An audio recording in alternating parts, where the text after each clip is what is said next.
Oke, kalau tidak lagi kita teruskan kepada sesi KED kita. Bye everyone. Thank you so much. Terima kasih. Bye. Sudah bersedia untuk next sesi? Apa next sesinya? Next sesi ialah sesi saya.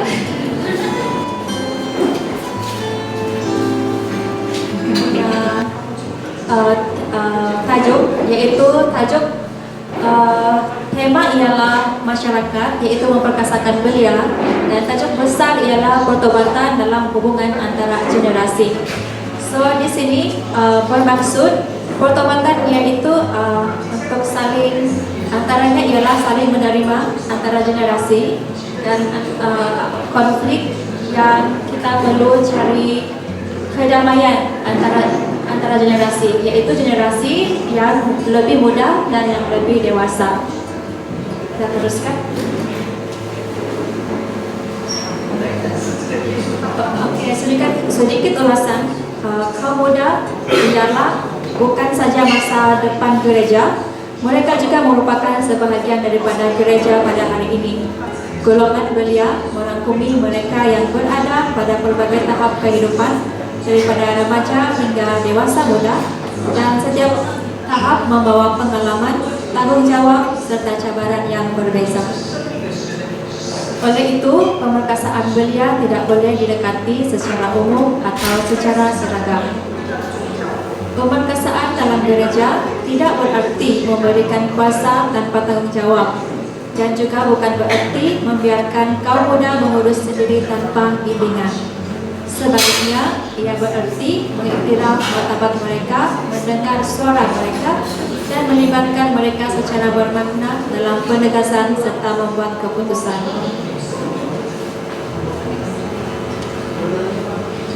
Dalam gereja yang sinodal, pemerkasaan belia berakar pada misi bersama. Kaum muda ialah sesama murid Kristus dan rakan sekerja yang turut memikul tanggung jawab dalam evangelisasi, dipanggil untuk menyumbang menurut anugerah serta tahap kehidupan masing-masing. Pemerkasaan bertumbuh apabila kepercayaan diberikan, benda dengan dihulurkan, dan ruang diwujudkan untuk penyataan. Pada bulan ini, kita merenungkan bagaimana komuniti kita dapat mengiktiraf, mendampingi, dan memperkasa kaum muda, supaya mereka menghayati iman mereka secara aktif, serta turut serta dalam membina kerajaan Allah. Maka di sini kita melihat bahwa kita punya belia sangat penting di dalam masyarakat kita, di mana sebagai orang yang lebih dewasa, kita harus memberikan mereka bimbingan, sikap keterbukaan, dan juga kita mengiktiraf mereka. Kita menerima apapun kekuatan atau kelemahan mereka, agar mereka merasa didampingi, disokong, dan mereka berani untuk melibatkan diri di dalam masyarakat. Seterusnya. Oke, untuk lawan pastoral ini saya minta satu orang volunteer baca. Menurut pemerkasaan belia bermula dengan pengiktirafan kaum muda bukan sekedar pembantu atau pemimpin masa depan, tetapi anggota gereja yang suara mereka penting pada masa ini. Pemerkasaan bertumbuh apabila mereka dipandang serius dan dilibatkan dalam perbuatan yang membentuk kehidupan serta misi komuniti. Pemerkasaan juga memerlukan pendampingan. Tahap kehidupan kaum muda yang berbeza memerlukan bentuk sokongan yang berbeza. Remaja, dewasa muda, dan mereka yang sedang melangkah ke alam kedewasaan menghadapi persoalan serta tanggung jawab yang berlainan. Berjalan bersama mereka berarti membimbing tanpa mengokong, mendorong tanpa mendominasi, dan memberi ruang untuk pertumbuhan serta pembelajaran. Dalam gereja yang sinodal pemerkasaan sentiasa berkait rapat dengan misi. Kaum muda dipanggil untuk berkongsi, bertanggung jawab dalam evangelisasi, pelayanan, dan kesaksian, masing-masing menurut anugerah yang dimiliki. Apabila kepercayaan diberikan dan penyertaan itu benar-benar nyata, kaum muda dapat bertumbuh sebagai murid Kristus yang yakin serta akan sekerja dalam membina kerajaan Allah. Terima kasih Rina. So, saya ingin bawa ke ruang. Ada siapa yang ingin bertanya soalan? Selepas ini kita akan masuk di bahagian renungan. Pada hari ini kita akan merenungkan kitab suci 1 Timotius 4 ayat 12. Janganlah seorang pun menganggap engkau rendah kerana engkau muda. Jadilah teladan bagi orang-orang percaya dalam perkataanmu, dalam tingkah lakumu, dalam kasihmu, dalam kesetiaanmu, dan dalam kesucianmu.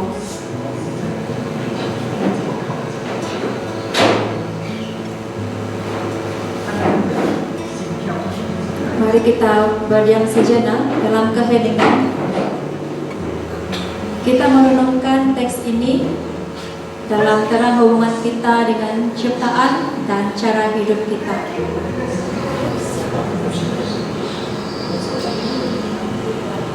Mana Roh Kudus sedang memanggil. Sebenarnya sampai saat ini pun saya masih banyak pertanyaan, tapi satu kata yang selalu ada dalam hati saya adalah kerinduan. Dan saya tidak dapat kasih describe apa itu kerinduan saya, tapi apabila saya menghadirkan misa, kerinduan itu menghadiri misa dan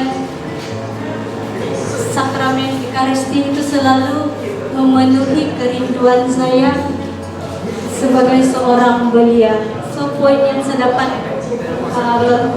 kongsikan sini adalah kerinduan. Pelayanan, ketika saya dalam kerinduan itu, tanpa saya sadar, bila dalam community saya ada dalam pelayanan itu. Tidak kiralah dalam pelayanan apapun, tapi saya masih sebagai seorang belia tuh memang banyak tantangan juga, banyak cabaran juga, tapi selalu yang ada dalam hati saya adalah kerinduan. Dan pelayanan gereja, pelayanan itu bagi saya tidak kira saya dalam gereja ataupun luar gereja, dalam community pekerjaan saya sendiri pun saya merasakan itu adalah satu pelayanan saya juga. Itu saja.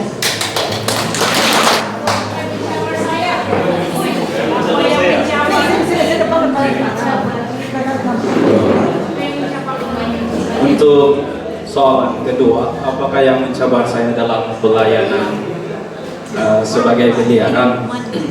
Oke, secara jujur, mungkin saya orang yang pernah juga macam dulu bukannya pergi gereja selalu, lepas itu macam dapat suatu petanda dari Tuhan. Itu sudah sekian lama yang dulu lah. Jadi saya sadar akan kehadiran Tuhan. Jadi saya dapat kira macam satu petanda yang baik supaya kehadiran Tuhan datang ke saya selalu waktu-waktu macam kalau pergi gereja ataupun sesuatu yang dari segi hal-hal gereja, sentiasa saya mengimani. Dan yang menjadi satu cabaran bagi saya setelah sekian lama tuh mungkin kesilapan sendirilah, macam kurang hubungan relasi dengan Tuhan.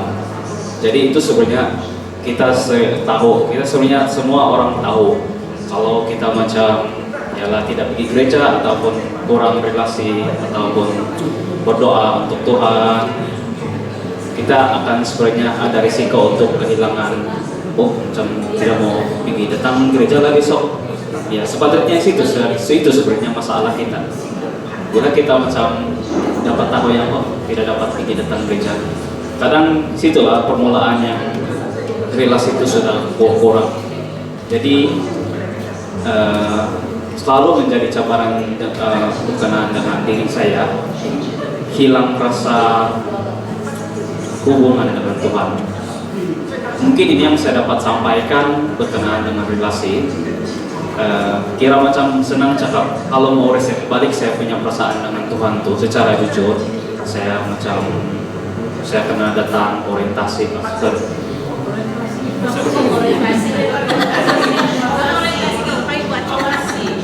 formasi ataupun bentuk keimanan begitulah. Jadi itu mungkin akan menjadi salah saya juga, sebab selalu saja ada sebenarnya macam peluang, tapi kadang salah kerja ataupun jangan sikap, boleh cakap malas juga lah sebabnya.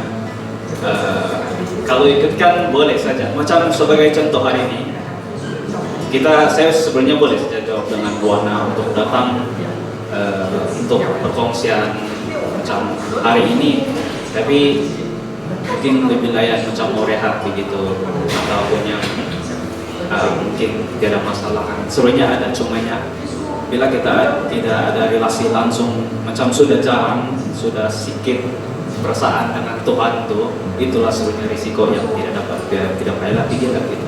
Itu sebenarnya satu cabaran saya, sedikit-sedikit tidak mau datang. Jadi sebenarnya masalah saya di sana. Jadi sebagai tip point saya di sini, mungkin minta doa sajalah kalau supaya kita lebih selalu berinteraksi dengan umat yang lain, dengan selalu cerita berkenaan dengan keimanan Tuhan gitu. Terima kasih. Terima kasih atas pengungsian itu, sangat terbuka dan sangat jujur. Saya ingin sokong sedikit apa yang saudara Nexus sharing dengan kita sebentar tadi. Relasi dengan Tuhan bukan hanya, semua kita juga mengalami situasi yang sama. Walau apapun kita punya situasi, kadang-kadang ada masalah yang datang, kita rasa down, kita memilih satu pilihan yang mungkin sama. Mungkin kita juga tidak sadar cara kita mendekatkan diri kepada Tuhan itu sangat tidak relevan ataupun menjauhkan kita lebih daripada Tuhan. Dan saya juga ingin katakan cabaran sebagai seorang belia itu sangat nyata. Kadang-kadang tidak dapat dilihat dengan mata kasar, tidak dapat didengari dengan perspektif apa yang sedang berlaku. Jadi apa yang sebagai masyarakat yang kita boleh lakukan ialah memberi satu peluang untuk mendengar. Kadang-kadang kita ingin reach out atau mendekatkan diri kepada orang lain, itu juga menjadi satu cabaran. Kadang-kadang orang sedang terluka, kita tidak dapat memahami apa kelukaan mereka. Jadi ada banyak cabaran yang kita lalui sebagai belia yang kita tidak dapat lihat. Tetapi macam saudara kita sedang cakap tadi, kesadaran itu penting. Oke? Kalau kita sudah rasa jauh, janganlah coba menjauhkan diri, sebab Tuhan itu sangat menyintai kita, sangat welcoming. Biarpun kita sudah bertahun tidak datang melayani di dalam pelayanan kita, tetapi Tuhan tetap memanggil setiap kita yang di sini. Dan saya percaya setiap individu yang datang pada hari ini juga terpanggil pada hari ini. Tuhan telah memanggil kamu semua. Jadi terima kasih karena sudah datang, biarpun banyak cabaran. Oke? Soalan ketiga. Halo.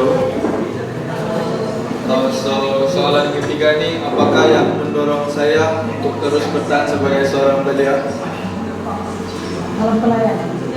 Dalam pelayanan kan sebagai seorang belia. Dalam pemahaman saya, untuk kita bertahan ini tidak kisahlah dari segi umur, dari muda hingga ketua, kita harus bertahan. Itu apa yang saya paham. Sebab saya percaya juga untuk menjadi seorang manusia, kita haruslah ada dia punya landasan, dan landasan itu adalah gereja. Kita haruslah hidup berlandaskan gereja supaya kita menjadi, orang bilang manusia yang berguna lah, itu apa sebenarnya pemahaman.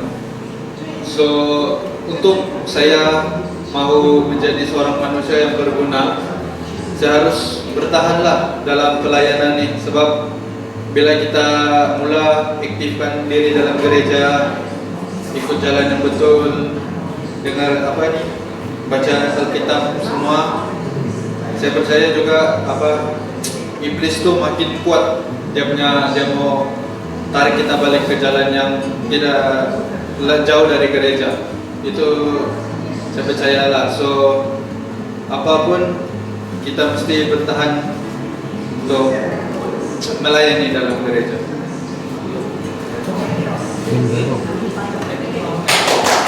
Saya cerita pemahaman saya. Kalau kamu macam ada tidak paham, boleh tanya sekarang lah. Macam mungkin pemahaman saya kamu boleh. Saya pun masih lagi belajar. Sebab saya pun baru juga belajar balik, baru aktif balik. Dulu saya di Sabah pun tidak berapa. Jadi kalau mungkin saya punya pemikiran macam ni, ada salah kamu boleh betulkan. Terima kasih.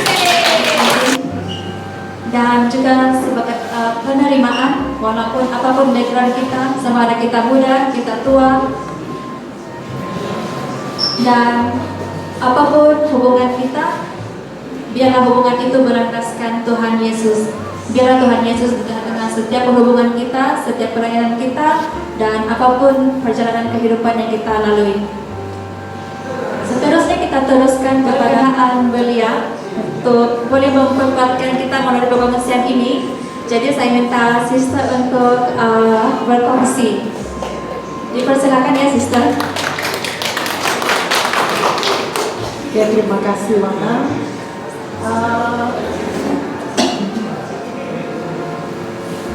Beliau dan belia, sebenarnya renungan KID pada hari ini adalah timbal balik. Dia menekankan tentang belia dan juga orang dewasa. Macam contohnya Auntie Mary,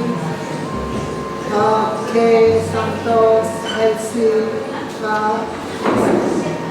semua yang dewasa lah, yang sudah berkahwin dengan belia. Bagaimana peranan kita sebagai orang yang dewasa mau memperkasakan belia-belia ini supaya mereka dapat mengambil tanggung jawab di dalam pelayanan gereja? Atau adakah saya menjadi batu sandungan? Hamkah batu sandungan kan? Untuk menghalang belia ini di dalam pelayanan gereja. Kadang-kadang kan kita rasa kamu ini serupa tuh pembacaan Injil, pembacaan bukan Injil.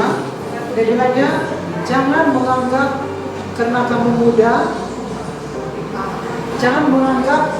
jangan seorang pun menganggap engkau muda karena engkau muda. Tapi jadilah teladan bagi orang-orang lain melalui perkataan. Walaupun saya muda, mungkin saya ada kebijaksanaan. Tingkah laku saya dalam kasih, kesetiaan saya untuk melayani, dan cara kehidupan saya. Jadi kita yang sudah dewasa ini sepatutnya menjadi pendorong pada para belia untuk dapat melayani dengan lebih baik lagi. Karena kita semua yang dewasa ini akan juga suatu hari nanti akan meninggal atau mungkin retire. Tetapi kita harus menjadi agent, menjadi alat dalam memperkasakan para belia ini untuk menjadi pelapis kita. Untuk belajar mengambil tanggung jawab. Kita bukan lepaskan mereka saja begitu. Dalam renungan KID ini dia mengatakan, tetapi kita harus menjadi pendamping, pendorong, penasihat, boleh berkongsi idea, boleh berbincang dalam mencapai kata sepakat. Jadi ini yang ditekankan di dalam renungan KID. Jadi kesimpulan daripada renungan ini, Sister ingin membawa kamu untuk melihat seorang santo yang telah dikanonize oleh Pompeo, yaitu Santo Carlos. Siapa yang pernah nampak ini santo itu? Seorang muda, tetapi cara hidupnya sangat mencabar saya sebagai seorang sister. Saya tidak tahu kamu lah, tapi kalau bagi saya sebagai seorang sister, bila saya membaca cara hidup dia, sangat macam saya kena tampar di pipi, karena cara hidupnya sangat hebat. Walaupun dia baru berusia 15 tahun, tetapi cintanya terhadap Ekaristi sangat mendalam.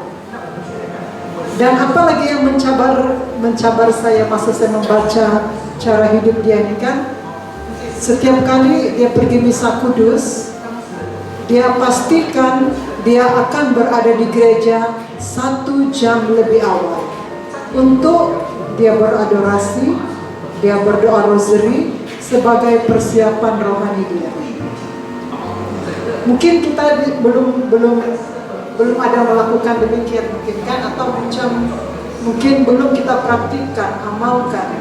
Tetapi budak ini masih muda, dia masih muda. Sampai ibunya sendiri pun merasa tercabar. Dia datang ke gereja 1 jam lebih awal, dia buat adorasi, buat holy hour, dan dia berdoa rosary sebagai persiapan sebelum dia pergi misa kudus. Jadi kalau kita memanggil diri kita pelayan gereja, adakah kita juga menghidupi cara hidup budak ini? Budak ini ya, Santo Carlos. Mari kita lihat kata-kata yang di 15 inspirasi kata-kata dari budak ini ya, dari Santo Carlo ini. Yang pertama dia mengatakan bahwa Yesus adalah sahabatku. Ekaristi adalah jalan tol dia menuju ke surga. Jadi bagi dia Ekaristi itulah yang membantu dia untuk dapat mencapai surga. Jadi kalau kita bilang hari Minggu saya malas lah, tidur lah, hari Minggu depan baru saya pikir. Tapi bagi budak ini, perayaan Ekaristi ini adalah satu cara yang dapat membantu dia menuju ke surga. Jangan tersentuh.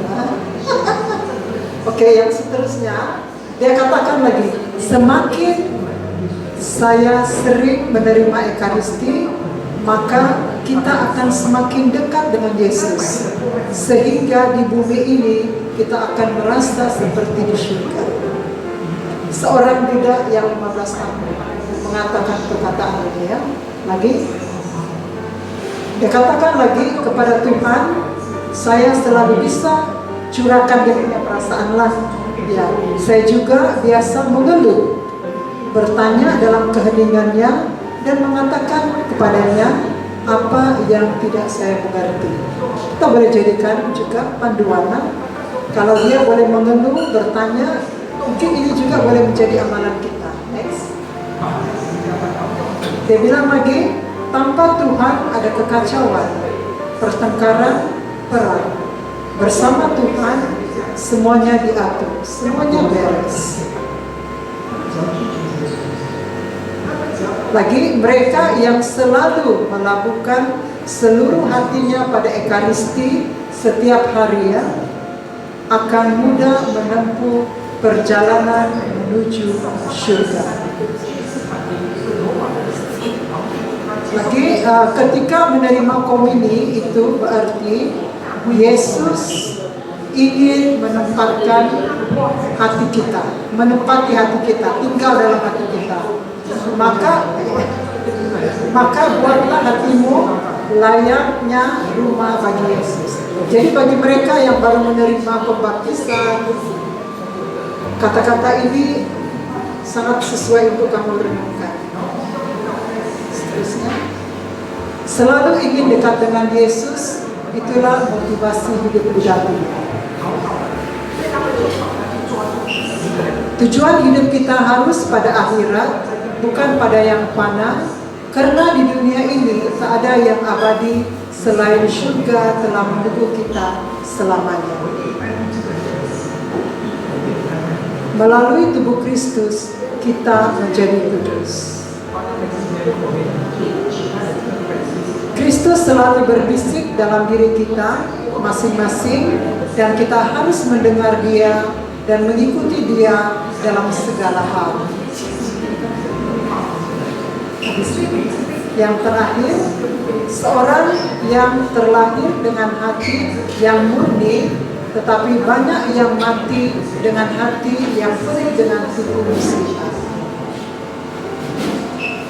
Kedua terakhir, Maria adalah satu-satunya perempuan yang aku cintai sepanjang hidupku. Bayangkanlah budak 15 tahun jatuh cinta dengan Bunda Maria. Itulah dia seringkali berdoa-doa rosari. Walaupun dia masih muda, tapi dia merasakan Bunda Maria adalah cinta hatinya. Aku akan meninggal dengan tenang karena aku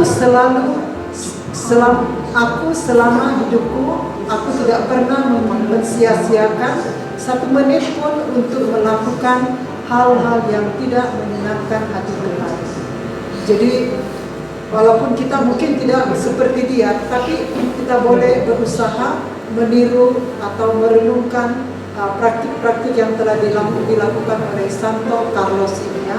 Dan akhirnya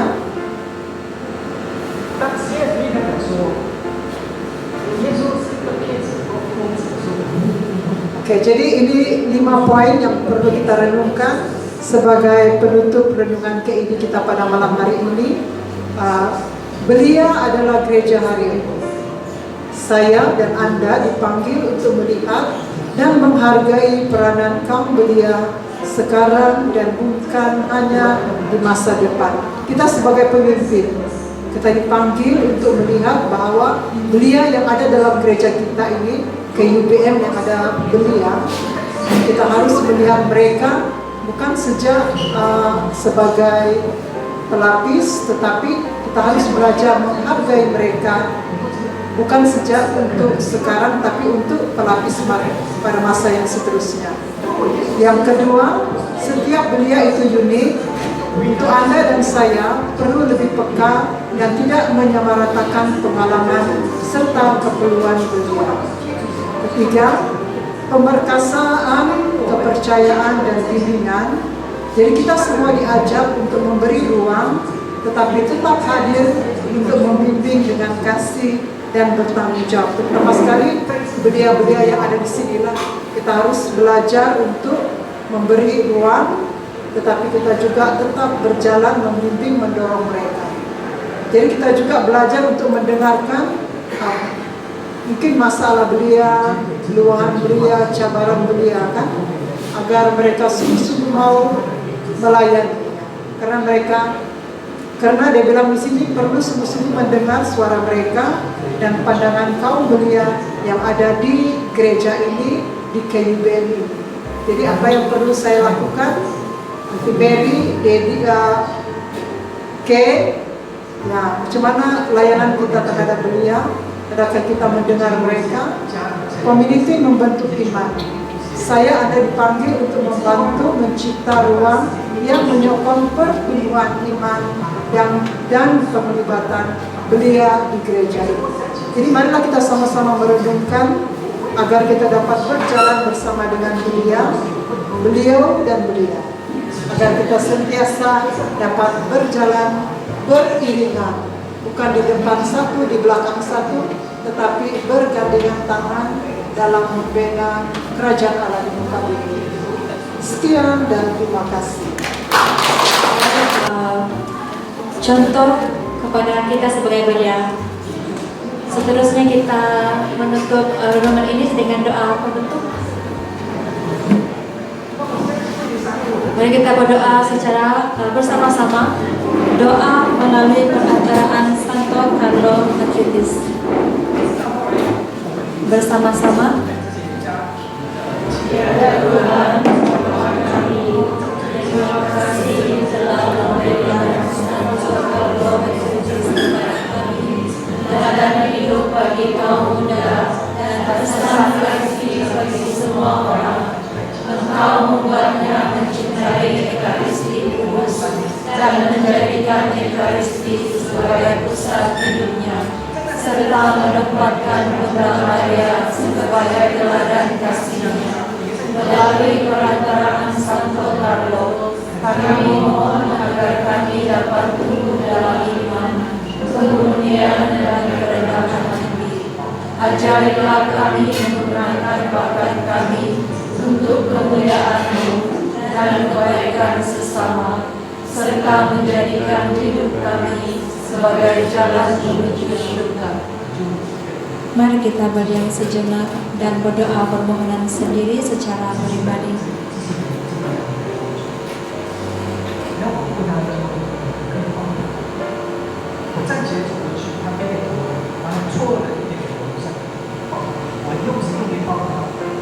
Kita berdoa ini dalam nama Tuhan Yesus Kristus. Amin. Santo Carlo Acutis, doakanlah kami. Amin. Kita akhiri sesi ini dengan doa Bapa kami, kemuliaan dan salam damai. Bapa kami yang ada di surga, dimuliakanlah nama-Mu, datanglah kerajaan-Mu, jadilah kehendak-Mu di atas bumi seperti di dalam surga. Berilah kami rezeki pada hari ini, dan ampunilah kesalahan kami, seperti kami pun mengampuni yang bersalah kepada kami. Dan janganlah masukkan kami ke dalam pencobaan, tetapi bebaskanlah kami dari yang jahat. Kemuliaan kepada Bapa dan Putra dan Roh Kudus, seperti pada permulaan sekarang dan sepanjang segala masa. Amin.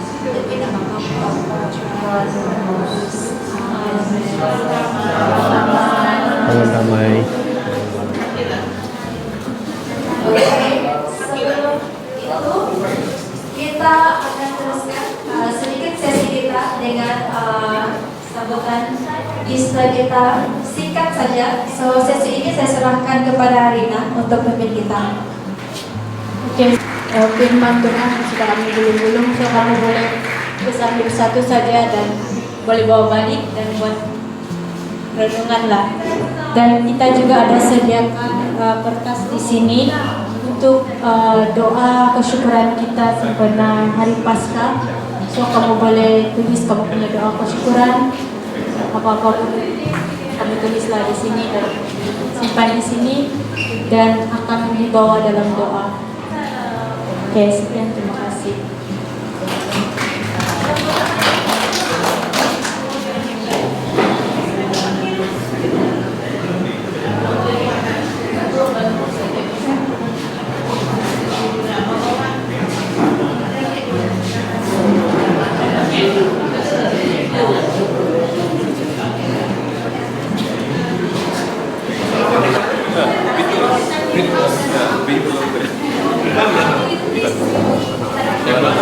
Area mana?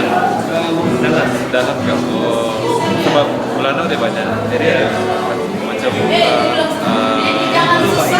itu baik.